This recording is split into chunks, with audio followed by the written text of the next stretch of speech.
right. So welcome to our Talent is Timeless monthly challenge winners interview, double edition this time because I didn't quite find time last month which was for the September winners in October. So we're doing it all together as a group. Allow me to introduce, we have Suzanne Harper. How are you doing, Suzanne? I'm fine, thank you. We've got Alan White. How are you today, Alan? I'm good, thank you. And John Davies. How are you, John? I'm fine.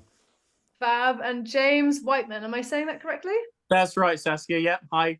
Awesome. Lovely to have you folks here. It's super nice to do like a bumper edition of winners because it's quite exciting to get you all together. And I'll just ask you a few questions about your songs that everyone liked so much on the site. Maybe we could get to know them a bit better. I want to wind the clock back to, I think it was the September challenge, which was film and books. So winners were Alan and John Davies, I think. You were my two September winners. Congratulations on a brand new song and a catalogue song that fitted the theme. Alan, let me start with you. How did it go? Tell me the inspiration for your song. And I noticed you had a new production style on there, so I don't know if you want to share anything about your process for your winning song. Yeah, thanks. Yeah, so it was a film I remember watching when I was much younger. It was one of those late night films after a pub. I think it was called Bad Day at Black Rock. I think it was made in 1950, but it was a real. It's actually called that because I was looking for the title. So Bad Day at Black Rock. Yeah, and it's a really tight, quite dark story, but it's one of those films I just keep sort of bumping into in late in I sort of watch it, and it just stuck with me. I really liked it as a film, and it just seemed to suit the challenge in that it's got a very good story. And once I'd started sort of writing the tune, it seemed to sort of fit with that fit quite well. And I just I've been trying for ages to try and do a bit more production rather than singing straight into camera, which I like doing, but I just found I had time to sort of mess around with GarageBand and sort of mess around with different parts, which I just really enjoyed doing. Actually, it's not done before or been very successful at. So yeah. For anyone curious about that, who's been playing at their guitar but maybe wants to take a step in that direction, what would you recommend to them, or how was it for you? What's a good first step into production? I mean, so the first step, and one that's really, really important, which I learned by error, is have a beat, have a tempo track going at the time, because then everything else is a lot easier. And then if you want to put some percussion in or anything, which I did learn Have you learned that through experience? Yeah. Okay. Yeah. Thinking I was quite good at keeping tempo and realizing I wasn't. And then I think it's just really simple. I just started off just by doing a guide track, singing it into it, and then just playing guitar along as a track, and then adding another bit, just messing around and just trying and see what fits. You just layer it up really, but just keep it really. It's just really easy to do it with that, because you can go back and correct. You don't have to play it all the way through. You can sort of cut bits in where you make a mistake, and I think it's just experimenting really. It's just trial and error, and to give you ideas, GarageBand does have a lot of automated instruments which you may not want to use, but if you use them, it can make the thing sound a bit different and just give you a different feel that you might want to take it in. Yeah, a bit like playing a different instrument or playing in a different tuning or something. You get new ideas. Yeah. Do it differently. Are we going to hear more from you in this production style? Yeah. So I've actually gone back to songs from previous challenges and tried out different stuff and sort of get it mixed properly as well at some point. But I'm sort of learning that, how you do a mix and how you sort of beef up vocals and all this sort of stuff, double tracking stuff. But yeah, I'll try to. I don't know whether I'll do it this month. It all depends on time, really. Once if you get the song written, then you've got a few days to do it, then fine. But if not, it'll be straight to video again. Well, don't ask me for tips on mixing and production. It's not my area, but there are plenty of people who know loads about it. And John, I can't help but notice you've got a very swanky setup with a microphone and headphones and everything. That looks like a great setup you've got there. Yeah, I've got a couple. This is one in the dining room, but I've got a little music room upstairs as well. Oh wow! Okay. Oh well, that's fantastic. Do you want to say where you're joining us from? Very rainy Swansea. Oh yeah. but they're still managing to set the fireworks off. Yes, of course, of course. Yeah, I can hear them going off here as well. Lovely to have you with us, John. Do you want to tell us about your song Long Hard Road? Yeah, it was. That's very different to what Mm. I'm normally post up. 6.5 minutes long, but it was in a very different way of working. It was a piece of music that I play. Been playing with a music buddy called Nick James for many years, and he brought me this piece of music which was complete. You know, it was full track, bass, drums, no vocals, guitar. You know, everything was there, and it was a very dark and sort of sinister kind of piece. Yeah. But it was really good, so I thought, well, we'll try and build a song around it. So that's what I did. And then I got the wow. idea about writing it about some civil rights murders that occurred in 1964, where three volunteers were murdered by the Ku Klux Klan. And a gentleman called Jerry Mitchell, after seeing the film Mississippi Burning, which is about that particular case, then reopened the case and 41 years later managed to get one of the main protagonists who got away, who was the sheriff of the town they were murdered in. He got him back into court and put away for 60 years, but he was in his 80s by then. Oh my God. So it was quite a, this guy, the book he wrote is called A Race Against Time. It's an absolutely wonderful book.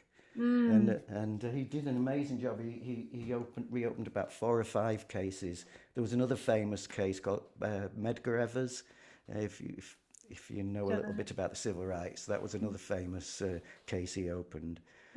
So yeah, wrote the song around it, and then I found a lot on the public available History Channel, recordings of phone calls between President Johnson, Edgar Hoover, FBI, and then the Mississippi state guy talking about the case, as it was happening.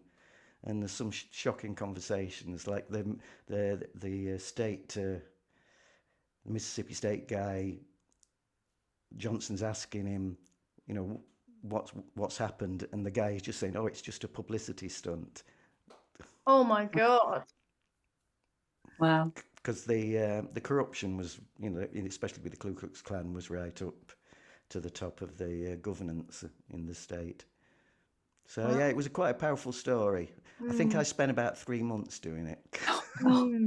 Doing all the research as well, or just doing the the writing? research, Yeah. writing the song, and then because it's quite tricky, this piece of music, trying to write a song without changing anything that my mate Nick had put down. So yeah, it was very interesting.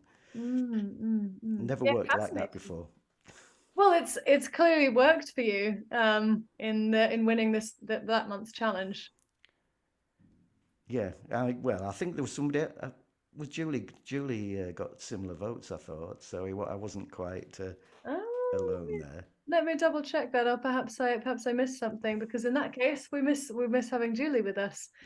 Oh yes, yeah, very similar. Yeah. Beautiful. Well, you two set the theme for the following month, which was last month. Do you want to tell us a little bit about what inspired you in choosing the theme of keys before we interview the keys winners? That's Alan. He chose the theme. I just thought it was one of those that I like it when there's a sort of theme that you can take it off in any direction, basically. So someone could just write some music that had some unusual key changes, maybe, or keys as or as a subject. There's just a lot of different avenues you can go down, which is just key. So it's just something that came up that I guess it's one of those that I'd sort of want to be challenged by. But yeah. It makes you curious, doesn't it? If there's something that's quite specific but could be interpreted a lot of ways, and we've got a lot of varieties of interpretations on your theme. Did you have a chance to check in on last month's entries and see all the varieties of what was posted to your challenge of keys? Yeah, I didn't get to all of them. I was away a lot last month with work, so I didn't actually enter myself. But I did listen to some period, and they, just brilliant. I mean, again, the sort of standard of the entries just goes up every month. It seems to. Doesn't it just? It's terrifying. Just really, mind blowing. Really, the sort of standard that comes in, and yeah, it's extraordinary. I love to see what you'll write, and especially over time, you start to notice people's styles improving, or you notice someone experimenting with a new style or a new genre, or you notice their songs developing, and that's quite amazing to see as well. Yeah. So beautiful. Well, let me ask Suzanne, while I have you here, tell us about Autumn Sings in the minor key. Okay, well, I opened your email. We were actually sat in the cafeteria at the Royal Papworth Hospital, my husband and I. He was there for some tests. It's been that kind of time. And I was feeling a bit low, and it's a beautiful hospital, and there's a big window, and they've got a lovely garden. And I said to him, oh, the key challenge. I said, keys. I said, what do I do about keys? And then we're looking out, and the leaves are starting to fall. And I don't know, I just thought about all the different moods, the way when you play in different keys, they create different moods. Yeah. And he went off to have his tests, and I just sat down and wrote Autumn, just the first verse. And he came back, and I read it to him, and he said, oh, go with that. That sounds okay. So there you go. Yeah. Wow. Well, you really did go with that. It's beautiful. Key changes as well, and very poetic images in there. Yeah, there's a limit to what key changes I can do. So I knew it was going to be an A minor or E minor. Yeah. Okay, one or the other. Yeah. So I thought I've got to get home and see which key suits my voice best. But yeah. So I knew there was going to be a limit. It was a lot. It was a joy to write, and it's sometimes there's a song that you just think, I need to sing this song. Whether it's nice when other people like it and whatever, but I thought I need to sing this song. So it gives me a little lift, especially the optimism towards the end. So it's always good to have a song like that makes you think, yes. Beautiful. I sometimes wonder how people get through life without songwriting. I don't know how they do it. I don't know where they put their emotions, their feelings. I don't know what they do with their free time. I don't understand. You've got to have a song first and foremost for you, and then to see, if it resonates with other people as well. That can be. It's always joy when somebody else picks up or takes it in a way that you hadn't seen before as well. And the lines people like. I was going to say the lines that some people say that really spoke to me. This really spoke to me, or it triggered some thought in their heads. That's always a joy. Yeah, I think that's a nice thing to encourage in the comments between people as well, this sense of like picking up on what resonated for you, because it will always be something different. But as the songwriter, you always want to know which bit landed, or what made someone feel something or think something, or what was the really, the part of it that was special to them, because it'll often be a little different. Oh yeah. Yeah, beautiful. You reminded me, one of the things I was thinking of introducing for Talent is Timeless members, if you would like, is to do little covers challenges where people get partnered up to cover each other's songs, because it's amazing as a songwriter when someone else interprets your song. You hear it totally differently, and they might arrange it differently or hear something different. So perhaps as a separate thing another time, and you can let me know what you think, and anyone listening to this can email in or write to me and say if you well, I know that Alan and John have already covered Chris Penny's song. Yeah. And they're just amazing. And Beck Richards has done it as well. Sounds fabulous. Which song of Chris Penny's did you say? Yeah. Wow. Yeah. Why don't you tell us about that? I know you have to go very shortly, Alan, but Alan and John, anything you want to share about that while we're on the subject?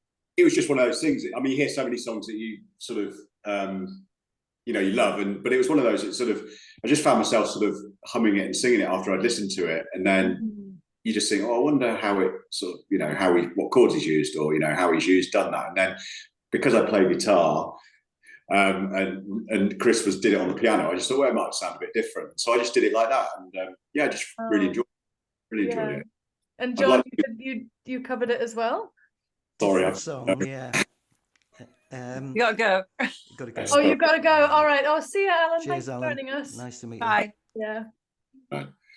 you. Yeah, I think I talked about it last time I was on. It was just a wonderful song of Chris's that I fell in love with and just wanted to record it. So, if anyone wants to look up the original or your version or Alan's version, how can they find it? it's on YouTube, my YouTube channel. And the title is?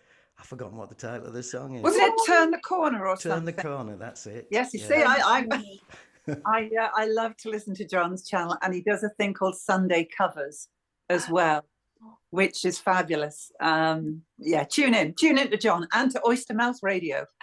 That's the adverts. Yeah, I love it. I know, I love it. But I think this is a community that really wants to hear what everyone else is up to. So, yes, please do tune in. If people did want to tune in on Sunday Covers, John, where do people go? That's on YouTube as well. I'd have to post the link. I could send you. It needs to go up in Talent is Timeless again, Yeah, John. you gotta post your I link. mean, having a name like John Davis, you're going to struggle to find it on YouTube. That's true. Yeah, you have to get it. Yeah, send us the link. We'll pop it out. James, I haven't asked you about your song yet. You won the catalog section of the October challenge, the Keys challenge, with Fading Smiles. Is that right? That's right. Yeah. Brilliant. Tell us about Fading Smiles. Well, it was a song. So I had been writing songs when I was in my early teens and also in my early 20s with Stuart James, who's also one of our fellow Talent is Timeless members. So, and then both of us kind of just sort of went our separate ways, you know, with kids and marriages and things like that. And I think Fading Smiles I wrote in 2012. It was about some friends whose marriage had broken up, and we visited them, and they had a for sale sign outside the house, and they were taking keys off the fob, and it was terribly sad. You felt a bit like one of those vultures in the Jungle Book watching it, because you're kind of writing about their misery, which was I felt a bit uncomfortable about, but it was and then I bought a MacBook in 2020, I think, and then GarageBand, and much like Alan, and then started learning to record on that. Exactly. And so I recorded it. The only shock was my voice had lowered a bit since writing it. So there was a line in it which about the champagne corks was just terrifying to sing. And I wish I hadn't written it, quite frankly, but it's I'm not sure I would ever. I don't sing live at all. I haven't gone back to open mics or anything. But if I ever did, I'm not sure I'd ever tackle that one.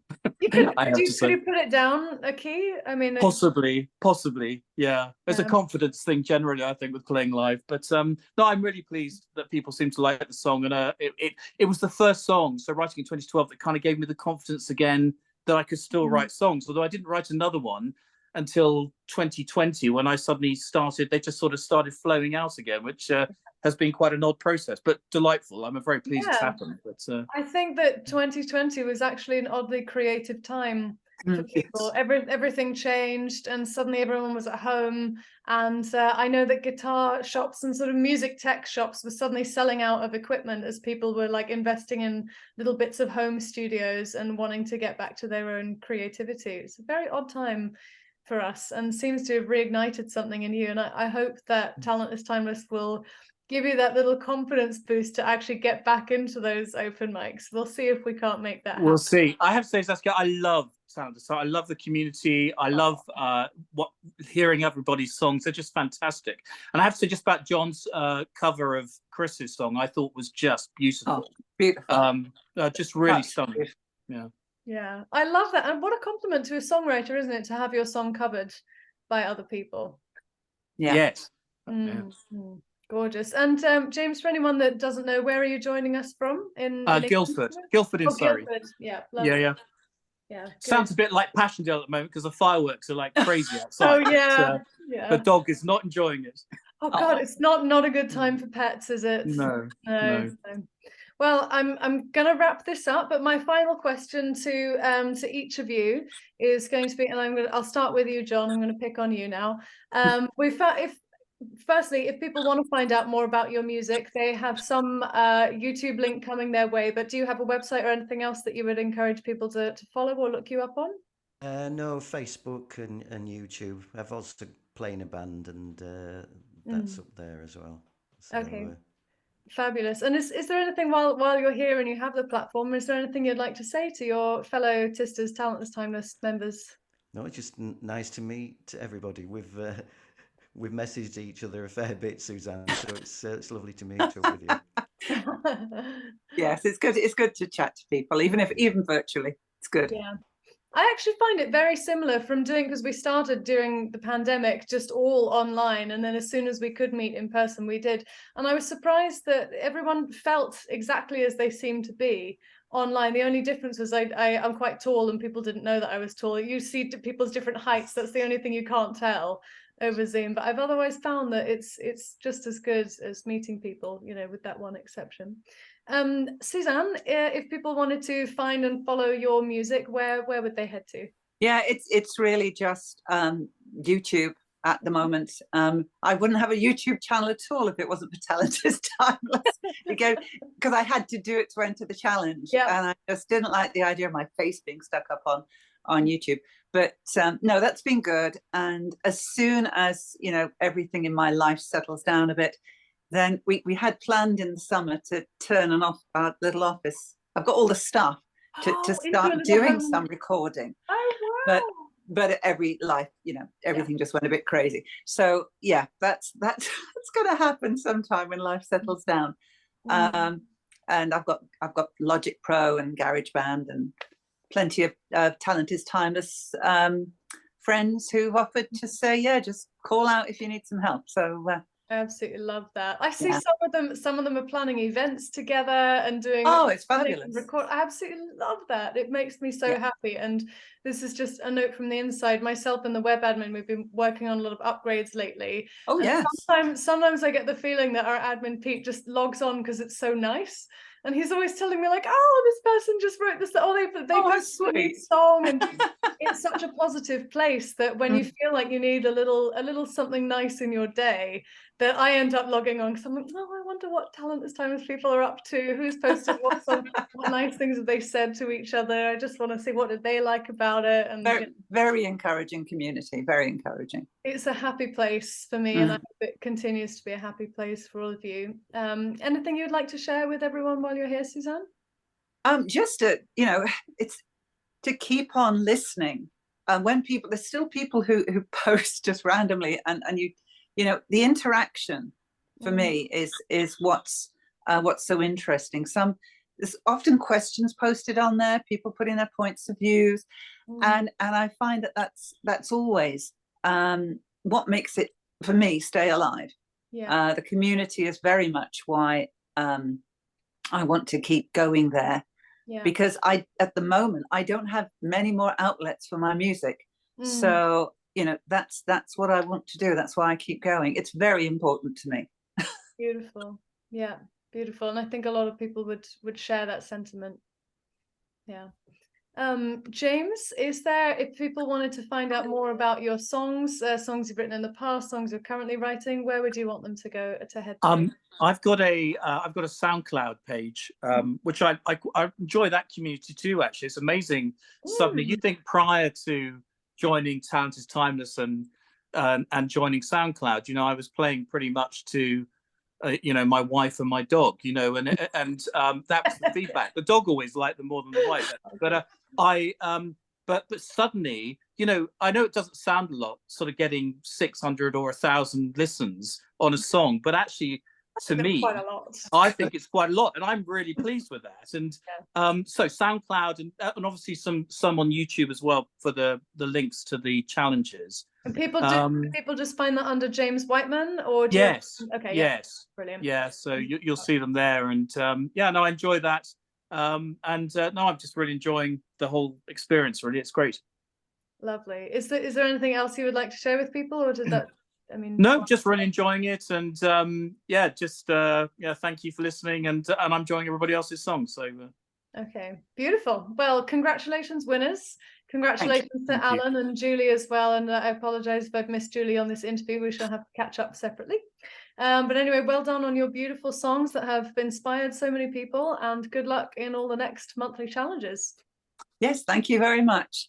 Have Thank fun you. tonight at the Global Open Mic. Yes, can't wait. Can't wait. See you guys. Bye. care. Bye. Bye.